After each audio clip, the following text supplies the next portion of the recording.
Did you just stumble onto another true crime podcast? Yes, you did. Hello, hi there. How you doing? I am Nina, and this is Face Not Found.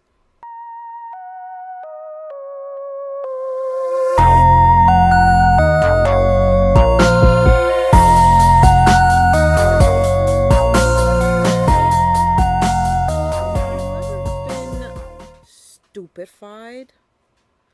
Like you hear something so dumb that you get left with your mouth hanging open, and all you can think of is, wow, this is stupid. This true crime episode is gonna do exactly that to you. So let me set the scene.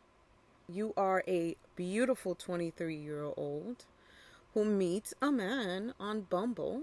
After 3 days, you ask him to come over so you can meet him. You pass out on your couch. He takes you to bed, and you wake up dead, and no one's arrested. Lauren Smith Fields was born on January 23, 1998. She was born, raised, and died in Bridgeport, Connecticut. She was born to Chantel Fields and Everett Smith, and she had three very protective brothers. Lauren was the star of her track team in high school, and she was attending Norwalk Community College to become a physical therapist. She was described as a daddy's girl. She loved fashion. She loved to travel. She was a gym rat.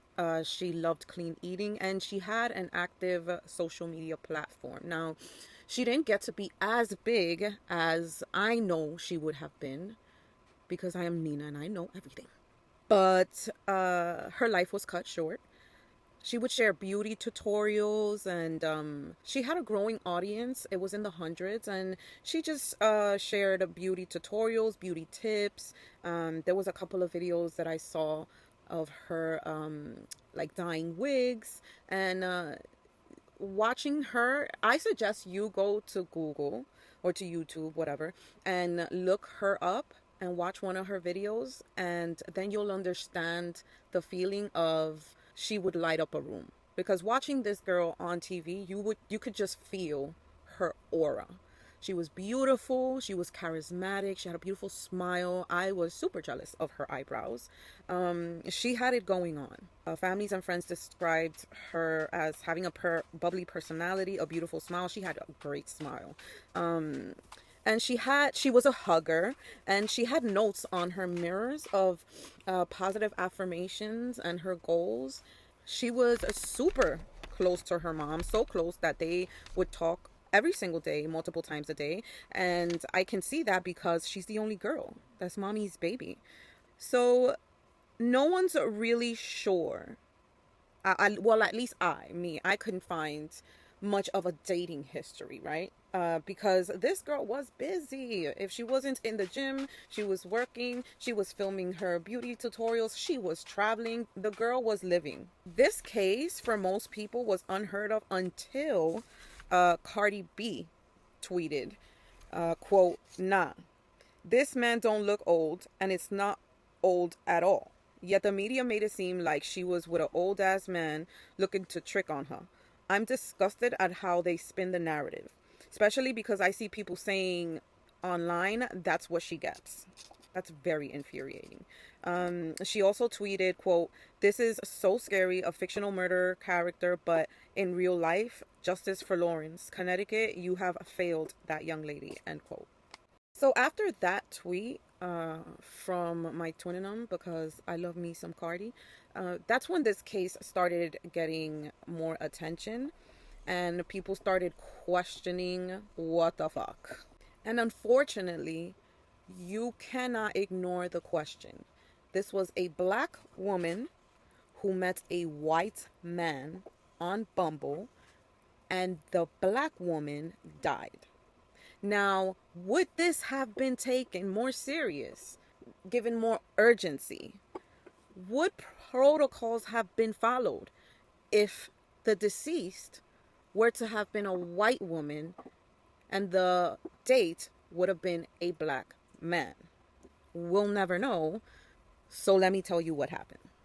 Now, everything that's gathered when it comes to this case was not gathered through surveillance videos, going through phones, collecting evidence, testing evidence, collecting DNA. It doesn't come from any police work, okay?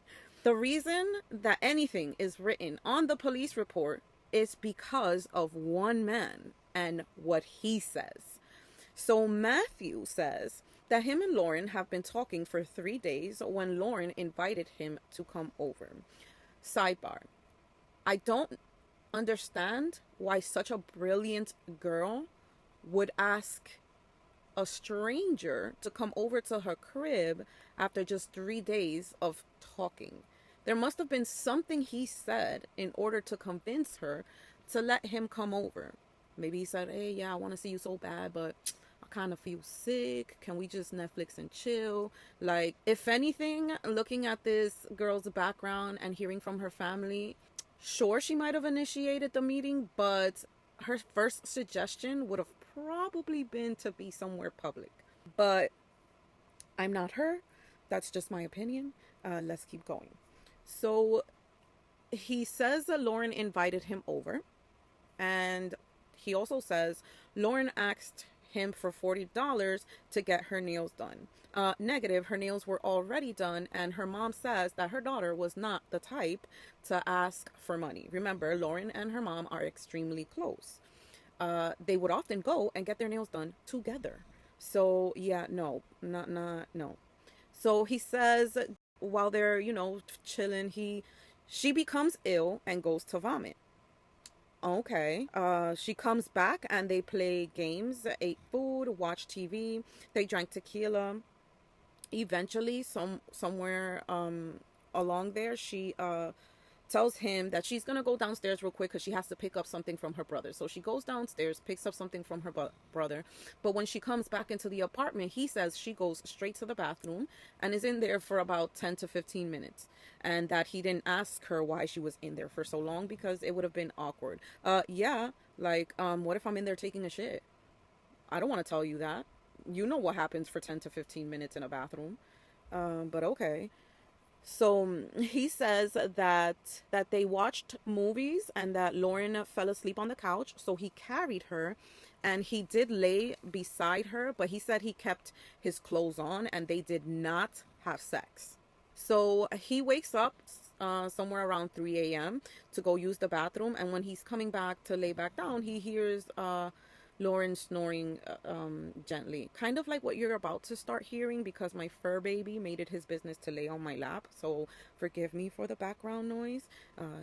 He's supplying all the special effects tonight. Right? He says that at 6:30, he wakes up again and claims that this time Lauren is laying on her right side and that blood is coming out of her right nostril and that she's not breathing. He calls 911 and that 911 call has never been released. And I have searched highs and lows for it and I cannot find it. It is not available to the public. But the 911 dispatcher tells him to lay Lauren on a flat surface and to begin compression. As he says, this is all coming from Matthew.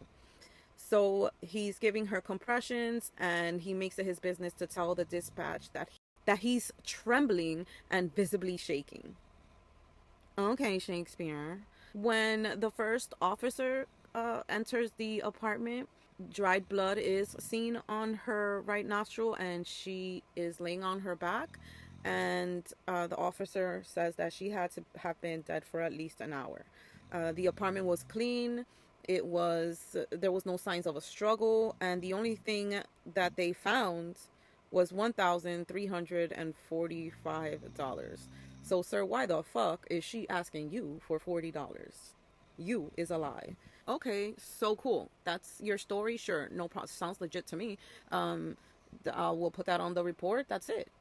Case closed. Clean. Done. Open and shut case. The police tell the landlord to contact the family because they're too tired of doing nothing. I mean, I can't put it any other way because isn't that your job? Like, why would you send a landlord to tell a family that their child is deceased? That's your job, you insensitive bastards. The landlord notices that he has no emergency contact info. Lauren's phone and wallet were inside the apartment, and they could have easily contacted the family. They chose not to contact the family. There's no yellow tape on the door because this isn't a crime scene. See you later, Matthew. It was great meeting you, buddy. It's great talking to you. And let's go back to the station and do nothing. Meanwhile, Lauren's mom is calling her baby girl because they want to finalize the plans for Christmas dinner that was supposed to be hosted at Lauren's apartment, but Lauren never picked up, and that's not her. I think after 2 days of text messages and phone calls going unanswered, Chantel grabs one of her sons and goes to see why her baby's not calling her back. So when they get to the door, there's a sticky note on the door that says, if you are looking for Lauren, please contact this number. And it's the landlord's number. So they call the landlord. The landlord comes down, and I can only imagine how awkward this is for this landlord. They shouldn't have been put in a situation like that. But she tells, because I believe it was a female, she tells the mother, I'm so sorry, but Lauren passed away 2 days ago. 2 days. Like, where's my baby's body? What happened? Who did it? Like, was she mugged? Was she murdered? Like, what happened to my child? So the landlord gives the brother the detective's number, Detective Cronin, who's a huge douche and should have never been given a badge in the first place. But the brother gets in contact with Detective Cronin, and he tells her, yeah, your sister was on a date, and she passed away. We're waiting for toxicology reports. And the brother asks, okay, like, who's this guy? Is he a suspect? What did he say? What happened? Oh, don't worry. He you don't have to worry about him. He's a really nice guy. I'm sorry, what? Confusion. Because once Matthew gave the police his side of the story, police said, okay, buddy, thank you so much. Bye. As far as I know, especially after watching so many true crimes, the last person to see the deceased is supposed to be taken to the station to be questioned. This man was questioned in the apartment and then let go. But he's fully cooperating, according to police. And the brother says, hey, can you come and meet us at Lauren's apartment? We would like to go in to gather some of her things. I can't, Chantal, I am so sorry. I am so incredibly sorry, because here is your son talking to this detective, and I'm pretty sure that she is not over the shock that her only daughter is gone. Okay? So, and 30 minutes pass by, 45, an hour and a half, and this douchebag, Detective Cronin, still doesn't show up.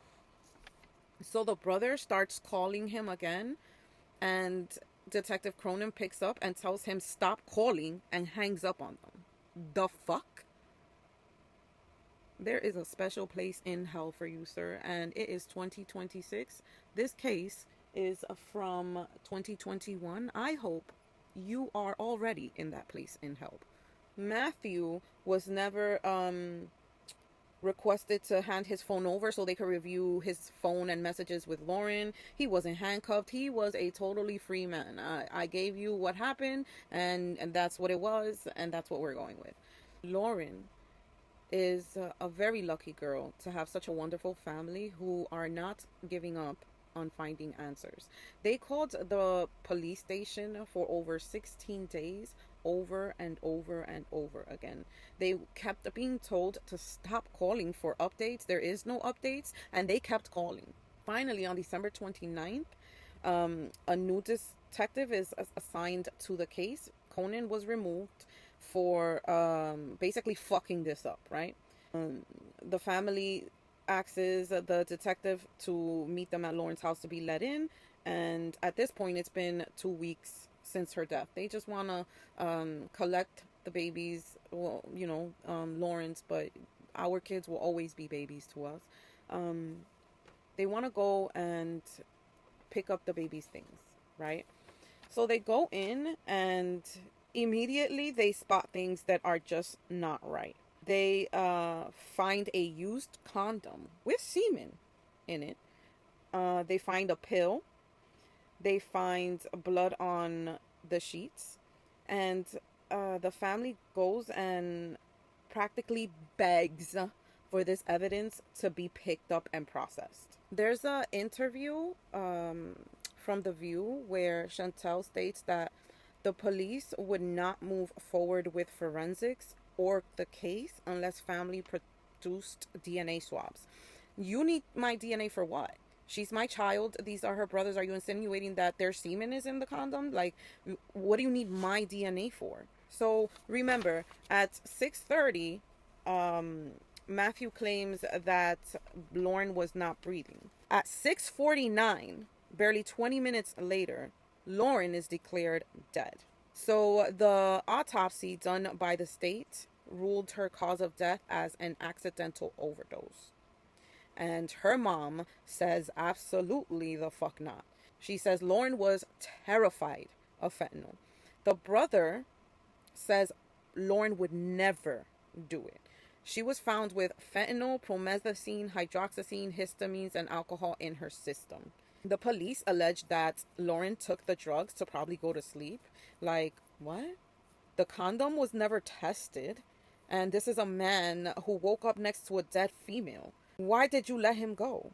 Now, on his behalf, the lawyer says that Matthew has cooperated completely with the police. So my question is, do you have a hookup in there that they're trying to cover up for you? Like, is there any connection between Matthew and the Department of Stupids? Why was this guy just let go?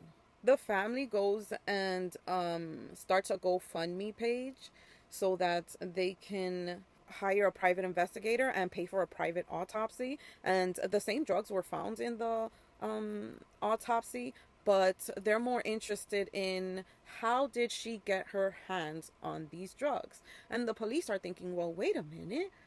Her brother came and dropped something off.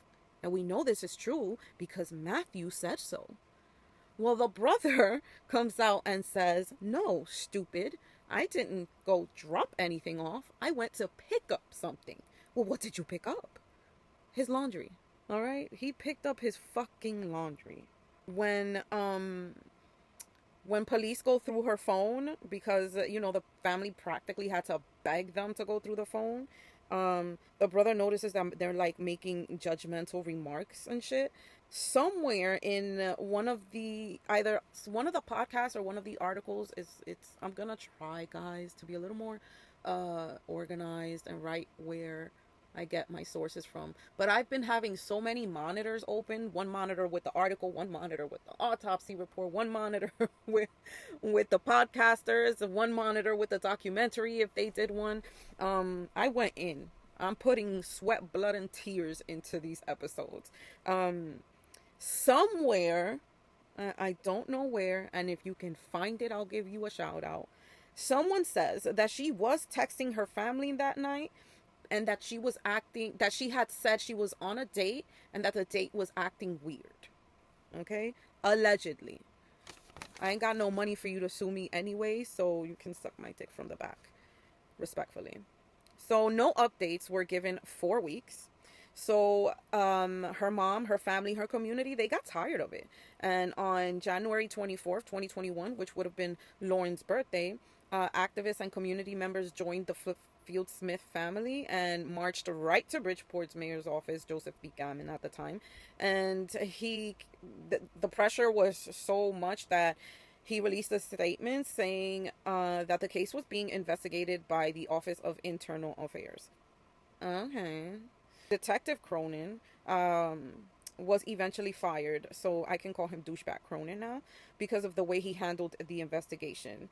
I believe it was 2 other officers that were suspended. The Smith Fields accused Cronin of covering up the crime scene with the Bumblebee date. And again, the internet starts going ham on, I bet you this wouldn't have been handled this way if Lauren would have been white and Matthew, Michael, whatever, would have been black. Because not far after or before, Gabby Petito went missing, and the whole fucking world was searching under rocks and forests and shit for this girl. I wish they would have gone as hard to find answers for Lauren, because how is it that I have to find out through a post-it that my child is no longer with me? And when you see the interviews from The View, your heart hurts. You can feel her pain through the screen. Why was she treated this way? Was it because she was black? There was a used condom on the floor. Why couldn't you take it with you? Why didn't you search his phone? Why didn't you check what that pill was and if there was any fingerprints on it? What kind of policies and procedures are y'all following? Because I'm pretty sure Connecticut has a policy and procedure on how to inform the family of their deceased one and how to handle crime scenes. Why wasn't it followed in this case? Crickets. Lauren's family did sue the police department and were awarded $2 million, but without anyone taking any accountability of any wrongdoing. Connecticut, you really failed this girl. This kid was destined for greatness. You could see it in her face. And I can tell you that the remarks, the tweets, the TikTok posts about this case were so disgusting. So now I understand where Cardi B was coming from when she tweeted that they were spinning the narrative, because now questions were being come out at well, how did she have so much money? What was her job? How could she afford an apartment? Was she a sugar baby? It doesn't sound like this is the first time she's met someone online. Well, that's what you get. You put yourself in a dangerous situation and you got a dangerous outcome. I'm sorry, but no one's work hazard, no one's hazard of the job should be murder, should be death. A prostitute dying does not deserve less attention than a judge dying. It doesn't. Because at the end of this day, we all bleed red. We must, for the sake of humanity, we must look out for each other. Make good choices. And don't become a dumb police officer for Bridgeport, for Bridgeport Police Department. Because their track record is not great. And that is the end of my true crime case with Lauren Smith Fields. I want to hear your thoughts. I also want to hear constructive criticism. I welcome it so long as it comes respectful. I am open for suggestions. If you think there is a case involving a female that you know didn't get enough attention, I would be happy to cover it. I want to make one thing clear. Though the next few episodes are of female of color, that does not mean that I cannot cover a case involving a white woman, a case involving a Hispanic woman. I am Dominican. I'm proud to say I'm Hispanic. I am here for women, not just black women. But the majority of my true crime cases involve a black female, and that's fucking sad.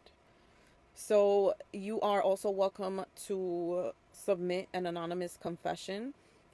We have 2 episodes of that coming out, and I hope after those come out, you are more confident in knowing that it really is confidential.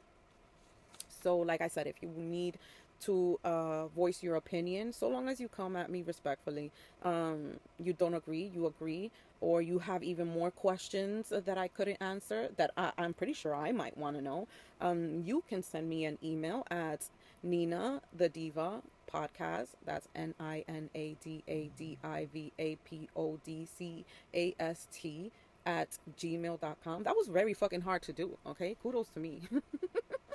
You can reach me on Instagram, where I have a link tree posted. So to make it easier for you, you can fill out the anonymous confession form there and join my Patreon, because there will be exclusive episodes that will only be accessible to my Patreons. You don't like Instagram? That's okay. I prefer TikTok. Well, wait. You can find me on, I was about to say on NASCAR. I am tired. I work 16 hours a day. I make content. I make sure that I stay beautiful. And now I have added a podcast to my resume. It's like I needed a challenge almost.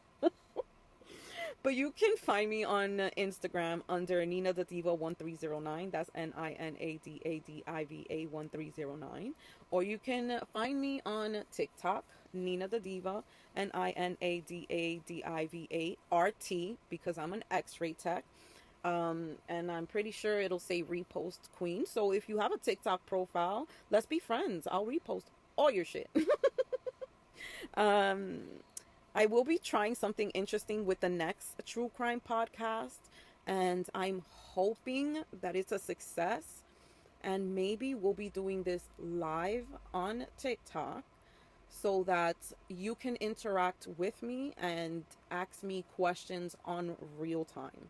And also have a ball because I'm a blast in a glass.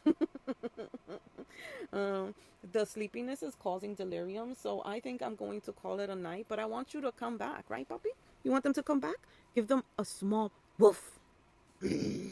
So with that, I leave you, my beautiful people, and I will see you. Well, you'll hear me next time.